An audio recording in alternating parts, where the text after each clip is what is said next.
बिस्मिल्लाहिर्रहमानिर्रहीम। अस्सलाम वालेकुम। कैसे हैं आप? उम्मीद करती हूँ अल्लाह ताला से कि आप सब खैरियत से होंगे। अल्लाह ताला आप सबको अपने हिफ्ज़ अपने ईमान में रखे। आज मैं आपके लिए लेकर आई हूँ रेसिपी मटन कढ़ाई।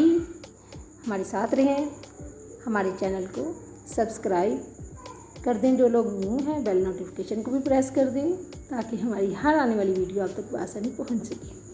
तो जी वीडियो की तरफ चलते हैं। बिस्मिल्लाहिर्रहमानिर्रहीम। प्रेशर कुकर में मैंने 1 से 1.5 प्याली घी लिया है। इसके साथ ही मैंने 4 अदद प्याज जिनको मैंने चॉप कर लिया था उनको मैंने फ्राई होने के लिए ऑयल में डाल दिया है। इसके साथ ही मैंने लहसुन, इनको मैं अब फ्राई करूँगी डार्क ब्राउन होने तक। इसके साथ ही मैंने खड़े मसाले, ज़ीरा और दालचीनी शामिल कर दिए हैं। ये देखिए माशाल्लाह प्याज ब्राउन हो चुका है। यहाँ मैंने अदरक लहसुन का पेस्ट, इसके अंदर 2 से 3 हरी मिर्चें थी और इसके साथ ही 2 से 3 अदद हैं चॉप किए हुए टमाटर इसके अंदर मैंने ऐड कर दी है। इसको भी मैं 10 से 15 मिनट कुक करूँगी। इसके साथ ही मैंने सुरख मिर्च पाउडर, कुटी हुई मिर्च पाउडर, नमक मिर्च आप हमेशा अपने टेस्ट के हिसाब से लें। इसके साथ ही मैंने आधा टीस्पून हल्दी इसके अंदर डाल दिया है। इसके साथ ही नमक जाएगा।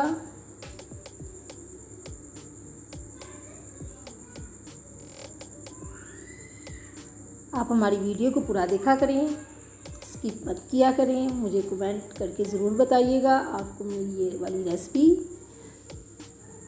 मटन कढ़ाई कैसी लगी। यूनिक तरीके से है। गोश्त को मैंने अच्छी तरह से वॉश कर लिया था। तो जी जैसा कि आप देख रहे हैं मैंने गोश्त इसके अंदर अब डाल दिया है। इसको भी मैं अब 10 से 15 मिनट मसालों के साथ कुक करूँगी।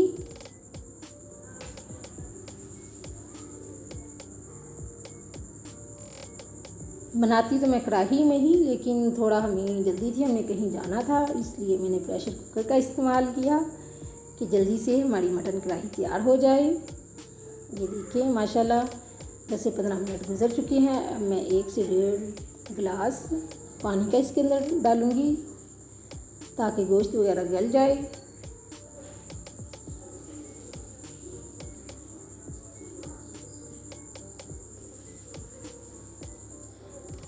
इसको 15 से 20 मिनट के लिए सीटी लगाएंगे।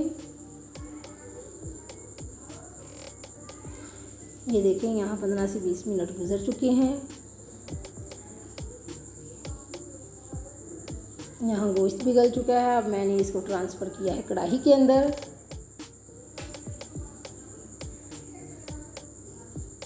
माशाल्लाह ये देखें तमाम मसाले भी अच्छी तरह से गल चुके हैं गोश्त के साथ। ये देखें मसाले और गोश्त वगैरह घी छोड़ना शुरू कर दिया है इसने। अब इसकी अच्छी तरह से हम यहाँ पर भुनाई करेंगे।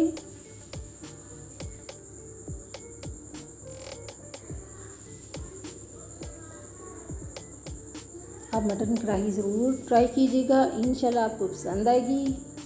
ये देखें फ्लेम को मैंने नीचे से ऑफ़ कर दिया है क्योंकि हमारी यहाँ पर अच्छी तरह से बुनाई हो चुकी थी, घी अलग हो चुका था।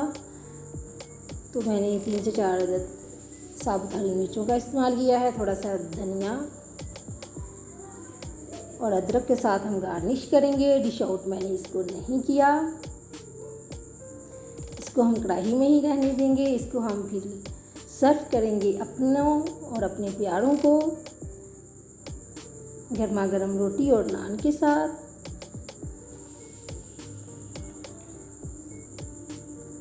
मैंने इसमें कोई भी कौरमा मसाला शामिल नहीं किया,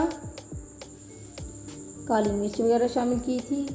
इंशाल्लाह आपके लिए मज़ीद लेकर आऊँगी न्यू रेसिपी। अपना और अपने प्यारों का ख्याल रखें। अल्लाह हाफिज़।